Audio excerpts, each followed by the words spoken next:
नमस्कार दोस्तों।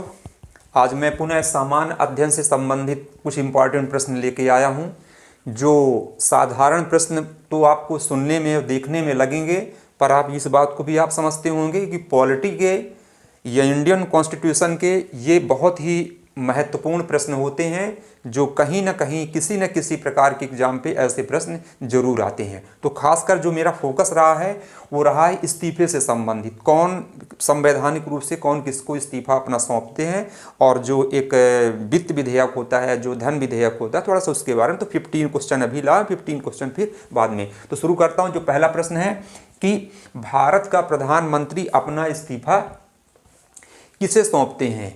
इसका आंसर होगा राष्ट्रपति को।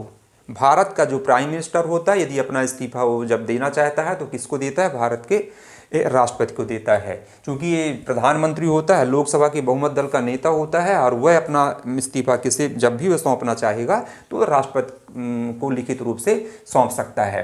क्योंकि यहाँ पर एक चीज़ मैं और बता देता हूँ, ये कार्यपालिका से संबंधित, चूँकि अपने भारत में एक संसदीय शासन पद्धति है जहाँ पर कार्यपालिका दोहरी होती है, अर्थात एक वास्तविक कार्यपालिका जिसका मुखिया प्राइम मिनिस्टर होता है, और नाम मात्र की कार्यपालिका होती है जिसका मुखिया राष्ट्रपति होता है।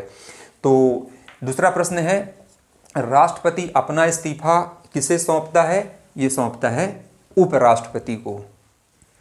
फिर है, उपराष्ट्रपति अपना त्यागपत्र किसको सौंपेगा? तो ये सौंपेगा राष्ट्रपति को। अर्थात राष्ट्रपति अपना इस्तीफा सौंपेगा उपराष्ट्रपति को, और उपराष्ट्रपति अपना जो इस्तीफा सौंपते हैं वो राष्ट्रपति को। एक दूसरे को वह अपना इस्तीफा सौंपते हैं।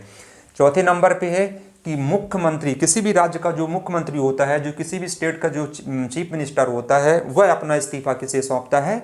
तो वह अपने संबंधित राज्य के गवर्नर को या संबंधित राज्य के राज्यपाल को अपना इस्तीफा देता है। पांचवा प्रश्न है, राज्यपाल अपना त्यागपत्र किसे देता है? तो राज्यपाल देता है राष्ट्रपति को।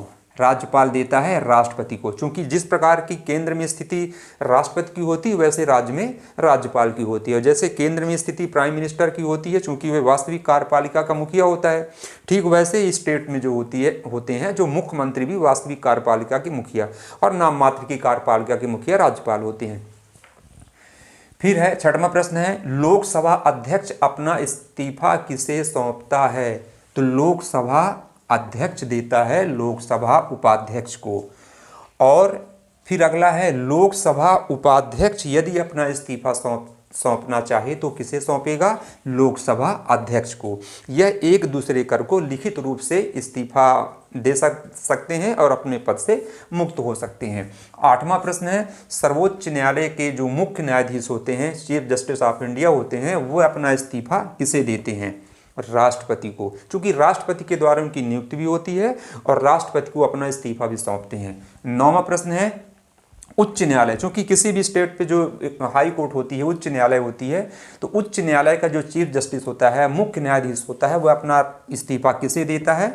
वह देता है राष्ट्रपति को। इस बात को भी ध्यान में रखना है कि सर्वोच्च न्यायालय का मुख्य न्यायाधीश भी राष्ट्रपति को सौंपेगा, और किसी भी राज्य के जो उच्च न्यायालय के जो चीफ जस्टिस होते हैं वो भी अपना इस्तीफा राष्ट्रपति को सौंपते हैं। 10वां प्रश्न बनता है, भारत के नियंत्रक महालेखा परीक्षक, बहुत इंपॉर्टेंट प्रश्न है, इसको हम शॉर्ट में कैग कहते हैं, controller and editor general of India, ये अपना इस्तीफा किसे सौंपते हैं? ये राष्ट्रपति को। चूंकि ये भारत के केंद्र के और राज्यों के जो वित्तीय से संबंधित जो मामले होते हैं उनको स्वतंत्र रूप से ऑडिट करने का या उनका अंकेक्षण करने का जो पूरी शक्ति होती है, वह भारत के नियंत्रक एवं महालेखा परीक्षक को यह अधिकार पूरा प्राप्त होता है। 11वां प्रश्न बनता है, भारत का मुख्य निर्वाचन आयुक्त, चीफ इलेक्शन कमिश्नर जो होता है, चीफ इलेक्शन कमिश्नर जो होता है भारत का, वह अपना इस्तीफा किसे देता है? वो देता है राष्ट्रपति को। क्योंकि इंडियन कॉन्स्टिट्यूशन के आर्टिकल नंबर 324 से लेके 329 तक पूरा इसका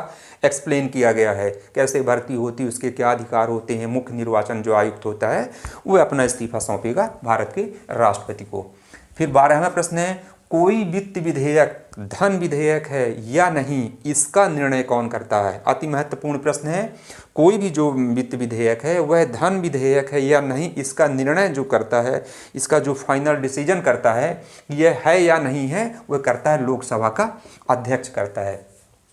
13वां प्रश्न है, कोई धन विधेयक संसद में किसकी अनुमति से प्रस्तुत किया जा सकता है, तो वह है राष्ट्रपति की अनुमति से। देखिए बहुत अच्छे कई बार ऐसे ये प्रश्न आया है और इसमें कुछ विद्यार्थी परीक्षार्थी गलती भी कर बैठते हैं। एक क्या रहता है प्रश्न है कि जो कोई भी वित्त विधेयक है वह धन विधेयक है या नहीं, इसका निर्णय कौन करता है। तो सिर्फ जो निर्णय करने का जो अधिकार होता है वह लोकसभा के अध्यक्ष को होता है, यानी लोकसभा स्पीकर को होता है। वो सिर्फ बता देता है कि यह धन विधेयक है या नहीं, उसका काम खत्म हो जाता है। लेकिन जब वह प्रस्तुत होता है, यानी सदन में जब उसको प्रस्तुत किया जाता है धन विधेयक को, तो पहले उसके परमिशन लेनी पड़ती है कि किसकी परमिशन से, किसकी अनुमति से सदन में प्रस्तुत होगा। तो ये रहेगा राष्ट्रपति का। तो निर्णय करेगा धन विधेयक है या नहीं, लोकसभा स्पीकर करता है, और किसकी अनुमति से सदन में प्रस्तुत होगा, वह होगा राष्ट्रपति के अनुमति से। 14वां प्रश्न है, विधानसभा अध्यक्ष अपना त्यागपत्र किसे सौंपता है, विधानसभा उपाध्यक्ष को।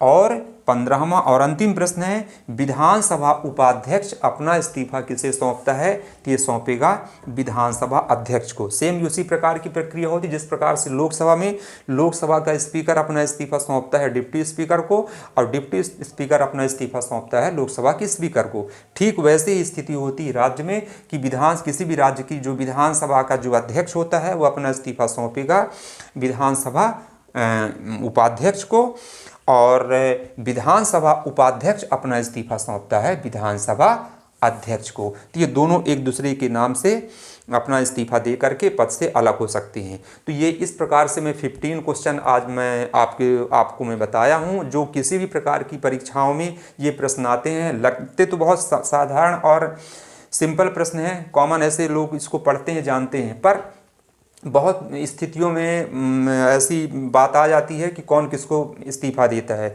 और ख़ासकर इस्तीफे से संबंधित या वित्त विधेयक या धन विधेयक से संबंधित ही मैं कुछ कलेक्ट करके प्रश्न लाया हूँ। अगली बार पुनः मैं इन 15 क्वेश्चन के साथ आऊँगा, और मेरी इस वीडियो को आप ज़रूर देखिएगा। कहीं पर भी आपको ऐसा लगता है आवश्यकता, तो जब कमेंट करके भी मुझे ज़रूर बताइएगा, और मेरी इन सारी वीडियो को आप ज़रूर शेयर करिएगा, सब्सक्राइब भी करिएगा, और उस पर लाइक भी करिएगा। तो आज इतना ही, अगली बार 15 क्वेश्चन के साथ फिर आऊँगा।